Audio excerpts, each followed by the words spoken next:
My name is Gloria Whitman. I was never the favorite. That honor belonged to my younger sister Sabrina.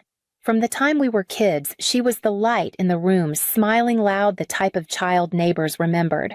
Our mother, Karen Whitman, adored her. "She's just like me," she'd say, with a hand on Sabrina's shoulder, as if the rest of us weren't in the room. And maybe in her mind we weren't. I was quiet. I read books. I learned how to sew before I could ride a bike. Too serious, my mother used to say, not unkindly, but not kindly either. She said it with a sigh, like I was a disappointment she'd accepted long ago. When friends came over, it was always Sabrina she showed off. I remember once when I was about 10, Karen was hosting a brunch for her bridge group. I was dressed neatly and had helped prepare the fruit tray. As I came into the living room, she caught sight of me, waved quickly, and mouthed, "Not now, Gloria." Later, she explained, "It's just, you're hard to explain. You wouldn't enjoy the chatter anyway." Robert Whitman, our father, never made me feel that way. He was quieter than Karen, steadier. He worked as a machinist for over 40 years, the kind of job that leaves oil under your nails no matter how long you scrub. He never missed dinner, never forgot a birthday, never raised his voice. He didn't show off, but he noticed everything. When I brought home a perfect score on a math exam, he stuck it on the fridge even when Karen rolled her eyes. "No one hangs test papers past middle school," she said. "It's not cute anymore." Dad just smiled and left it there. He treated us equally. That's what I held on to.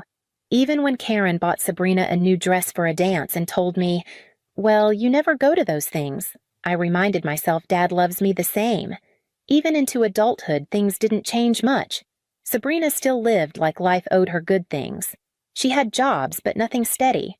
When one didn't work out, Karen always had an excuse for her. It wasn't the right fit, she'd say. Or the manager sounded jealous. Sabrina smiled and coasted through while I built my career slowly, carefully, and alone. I moved out first, paid my own rent, fixed my own car, visited home on weekends, and somehow in every visit I was still the guest no one expected. Robert, though, always noticed when I was there. He'd leave the porch light on. He'd have coffee ready. "How's work?" he'd ask and mean it. I never had to fight for his attention. He gave it freely. That was the balance of our family, Karen and Sabrina, orbiting each other loud and glittering, and me and Dad holding still in the center. I didn't realize how fragile that balance was until it broke. Dad retired at 65. He didn't throw a party. He didn't want one. He just came home one Friday with a brown box and a pair of work gloves and said, "That's it." At first it felt good having him around more. He built a bird feeder. He started keeping a small garden out back. I'd stop by after work, and he'd have something new to show me, nothing grand, just small useful things. That was who he was. Always fixing, always making something a little better. Then one morning he missed a step going down the back porch. It was just 4 inches. He caught the edge of it with his heel and went down hard. Broke his hip. The surgery was quick, the recovery slow. Too slow. He tried. But even with therapy, he couldn't move like before. He lost muscle, lost energy. Within months, he was mostly using a walker, then a wheelchair. He hated being still. Karen hated it more. "He just sits," she muttered once, not realizing I was in the room. "All day. Just sits there." Sabrina nodded, flipping through a magazine. "It's depressing. He doesn't even talk much anymore." "Can you blame him?" I asked, standing behind them. They looked up, startled. Karen laughed a little too loudly. "We're not saying anything bad. It's just hard to see him like that." But they weren't seeing him. Not really. They were avoiding him. It started small. Karen stopped cooking full meals. Sabrina claimed she was too sensitive to help with bathing or meds. Then came the travel brochures. I found one on the kitchen counter, a high-end resort in New Mexico. Spa wine tasting horseback trails. "Looks nice," I said, holding it up. Karen glanced over. "We're thinking of taking a little trip." "Without Dad?" "Well, of course. He can't fly like that. Who's going to be here with him?" Karen waved a hand. "You, I assumed. You've always been good with these things." "They didn't ask." "They just assumed." It kept happening. They went out more. Dinners. Weekends away. Sometimes without telling me. I'd show up to check on Dad and find him alone in the living room watching golf with the volume turned low. One evening, I arrived just before the care worker, Teresa Martin, a retired nurse we'd hired part-time, showed up. She looked confused. "Is no one else home?" she asked. "No." Why, I was told someone would be here to assist. I called Karen. She didn't answer. Sabrina texted back 2 hours later. "Out for dinner. Can't it wait?" That night, I did the bathing myself. Dad apologized for the trouble. I said nothing. I couldn't bring myself to lie and say it was fine. Eventually, I asked them both to step up, rotate care days, manage meds, at least handle paperwork. Karen sighed. "I didn't sign up to be a nurse. I have my own life, Gloria." Sabrina said, "You're so good at this stuff. You're the one with the schedule and the binders and the phone numbers. I should have known something else was coming. About 6 months after Dad's fall, I noticed some things weren't adding up. His bank statements, ones I used to help him sort, stopped arriving. When I asked Karen, she said I switched to digital. Less clutter. I didn't push, but it bothered me. So I logged into the online account one afternoon using the credentials I'd set up years ago. Access denied. I called the bank. The manager said the account permissions had changed. I wasn't listed anymore. That same week, I overheard Karen on the phone booking a week-long retreat. "Just bill the deposit to the main account," she said. "Main account?" I asked later. She smiled. "Your father's. We have power of attorney now. It's just easier." I froze. "Since when 2 months ago? We needed it, medical decisions, you know. Legal stuff." "You didn't tell me." Karen shrugged. "It was handled. No drama." Sabrina chimed in. "You don't need to worry, Gloria. We've got it covered." But they didn't. Not really. They'd taken control, quietly, legally, and entirely. And I hadn't seen it coming. By the 8th year, Dad was down to 1 room. He didn't leave the house anymore. He stayed mostly in the den where the afternoon light was soft, and the chair by the window had become his second skin. The garden was overgrown. The bird feeder empty. He spoke less. But when he did, he still asked how my day was. I'd cut my hours at work down to part-time. Teresa, the care worker, could only cover 3 afternoons a week. The rest was mine. Karen and Sabrina had drifted into the background completely. Sabrina was between jobs again, but somehow too busy to help. Karen kept saying she had arthritis in her hands. I stopped asking. One Thursday, after a visit to the hospital for what was supposed to be a routine scan, the doctor asked me to step into his office. He didn't close the door. He didn't need to. "Your father has late-stage pancreatic cancer," he said. "We estimate months, not a year." Dad must have seen it in my face when I came back to the waiting room. I didn't speak. He just reached for my hand. That night, I emailed my job and resigned. There was no announcement at home. Karen didn't ask. Sabrina said, "Wow, that's a choice." But for me, it wasn't. Each day after that became sharper. There was no time to waste. I made meals Dad could swallow. I managed his meds, tracked appointments read to him when he was too tired to open his eyes. One evening, while I was cleaning out a drawer in the den, I found a manila envelope with my name on it. Inside was a letter. It was his handwriting. Neat. A little shaky, but legible. "Gloria, if you're reading this, it means I've probably already lost the energy to say things out loud. I want you to have what I've been able to gather. It's not everything, but it's something that matters. Take care of yourself first. You've done more than enough for me. Love, always, Dad." Behind the letter was a copy of a rental contract for a 2-bedroom apartment about 40 minutes from town. I recognized the name of the complex. We'd driven past it once on the way to a clinic. He'd pointed it out. "Nice place," he said.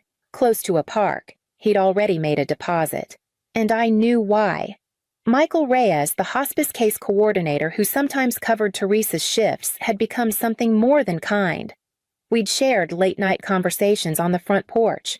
Coffee in to-go cups. Quiet understanding. We weren't official. But we weren't strangers either. When Dad found out, he didn't scold. He smiled. "You deserve someone who stays," he said. And then, while I was focused on caregiving, he'd quietly planned something for me for us. A wedding date penciled into the fall calendar, paid deposits, receipts. all tucked neatly into that same envelope. He never told Karen, never told Sabrina, just me. The day before he lost the ability to speak, he whispered, "Start your life. Don't wait for permission." I held his hand and nodded. Dad passed quietly on a Sunday morning. I was with him.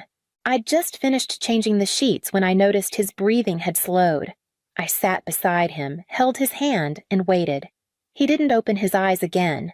There was no dramatic gasp, no last word, just the smallest exhale and stillness. I called the hospice line. I called Teresa. Then I sat on the edge of the bed for a long while, not crying, not moving, just holding space. Karen and Sabrina didn't answer right away. Karen finally picked up on the third call. "We're out shopping," she said. "You'll have to handle things." And I did. I made the calls, arranged transport, filed the death certificate, booked the church, picked the flowers. Sabrina texted me later. "Let me know what time the service is. I'll see if I can make it." The morning of the funeral, I arrived early, straightened the chairs, greeted the first few visitors. Karen showed up late in a tailored black suit. Sabrina came in after her sunglasses still on. Neither offered to help. But when it was time for the eulogy, Karen walked to the podium like it was her stage. She said all the right things, spoke about Robert's quiet strength, his devotion, his sacrifices. I stared at the floor and tried not to let the words hollow out my chest. After the service, I went home, our home, the house that still smelled like his soap and black coffee. I wanted nothing more than to be alone, but Karen and Sabrina were already there, seated in the living room with wine glasses as if nothing had happened. "We need to talk," Karen said. I stood in the entryway, still in my dress. "Can it wait?" "It can't." Sabrina held up a document. "This is a waiver," she said. "It says you agree not to contest anything in the estate. It's just a formality." I didn't move. Karen leaned forward. "We have the power of attorney, Gloria. We've spoken to the attorney. We're inheriting the house. And what's left in the accounts? It's already being processed." I looked at the paper, then at them. "Dad just died," I said. "And we're not trying to be cold," Karen replied. "But these things move quickly. Best to get ahead of it." Sabrina added, "You don't even live here anymore. You're getting married, right? You have your own place." I hadn't told them that. I didn't reply. Karen sighed. "Gloria, please don't make this difficult. We've been through enough." I wanted to argue. I wanted to shout. But instead, I picked up a pen from the coffee table and signed the form. "No one said thank you." Karen stood. "You'll need to be out in 10 days. We've already contacted a realtor." I nodded once. Sabrina poured another glass of wine. That night, I packed in silence. I took only what I needed. Clothes, Dad's framed photo, a stack of his notebooks, and the envelope he left me. No one came to the door when I left. 3 days after I left the house, my phone rang. I almost didn't answer.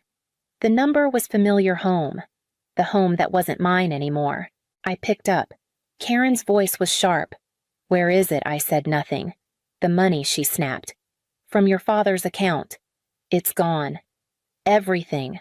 "What did you do?" I closed my eyes. "You told me never to contact you," I said calmly. "This isn't about that. This is an emergency. That account had thousands." "Where is it you had power of attorney?" I reminded her. "You and Sabrina." "I wasn't allowed near it." "You left the passbook in the desk," she said. "But the money is missing. I never touched it." There was silence. Then Sabrina's voice in the background. "Ask her again. Ask her where she hid it." Karen came back on. "Gloria, this is serious. We made plans. I put down deposits. Sabrina quit her job. We counted on that money. You never checked the balance before Dad passed. Why would we? He barely spent. He just sat in that room. I waited a beat. Then you didn't know I said. There wasn't much left. Impossible." "No, not impossible." I told her about the apartment, the venue, the deposits, the letter. "Michael." Sabrina grabbed the phone. "You're lying." "I'm not. You took more than we ever got. Dad made that choice. You weren't there. He knew what he was doing." Sabrina's voice broke. So that's it. That's the inheritance. A wedding and some rent money, I suppose it was? Did he think that made us even? I didn't answer. Karen got back on the line. Her voice was quieter now. We have nothing left, Gloria. I already paid for the cruise, and the house needs work we can't afford. There's nothing coming in. We need help, just until things settle. You told me I said that I'd never be part of the family again, that I should leave and never come back. That was before. No, that was exactly who you are. She didn't reply. I ended the call and blocked the number. I didn't hear from them again, not directly. But word has a way of traveling. The cruise couldn't be refunded. Karen had paid in full, convinced she'd be replenished by the estate. Sabrina had already posted about it online photos of suitcases, captions with palm trees. They canceled, but the money was gone. They tried to hold on to the house, but the pipes were old, the roof needed patching, and no one wanted to invest in a property with 2 names on the deed and no savings to fix it. They sold. Not at market price. It was fast and quiet and lower than what Karen had expected. After fees and moving costs, there wasn't much left. They moved into a condo on the other side of town. Smaller. No yard, no porch light. Sabrina went back to work. Temp jobs. She tried borrowing from friends, but people had grown tired, especially after she'd told them she'd be well off soon. Whatever relationship she'd been chasing fell apart. Men stopped calling. Karen tried to return to her part-time gig at the consignment store. They'd already filled the position, and at her age, jobs don't come easily. I never responded. I didn't need to. Their story was unfolding with or without me. The only thing I allowed myself to think was this. It was never about revenge. It was just about walking away finally without guilt. We got married in early fall. It was quiet, just a few close friends, no fanfare. The venue was the one Dad had circled in the brochure, tucked behind a grove of oaks with a porch that caught the evening light. Michael stood beside me, steady as ever. I wore a simple dress, no veil. There were no empty chairs, but I felt him there. We framed the letter and hung it by the front door of our new apartment. The ink had faded just slightly at the edges, but the words still held, "Take care of yourself first. You've done more than enough for me." Sometimes when I leave for work or come home late, I pause in front of it, just for a second. He didn't leave me a fortune. He left me peace. And I think maybe that was the point all along. Some people inherit houses. Others inherit silence. I used to think the quiet ones, those who stayed behind, who did the work no one thanked them for, had no story worth telling. But maybe that's never been true. Maybe you were the one who packed up your father's things alone. Maybe you were the one who paid the bills when no one else showed up. Maybe no one ever said thank you or you mattered. And still, you stayed. If you've been erased from your own family's story, this one was for you. You don't need to explain. You don't need to defend why you left or why you never went back. But if there's a word someone should have said to you, one word that still sits in your chest, just leave it here. We'll understand.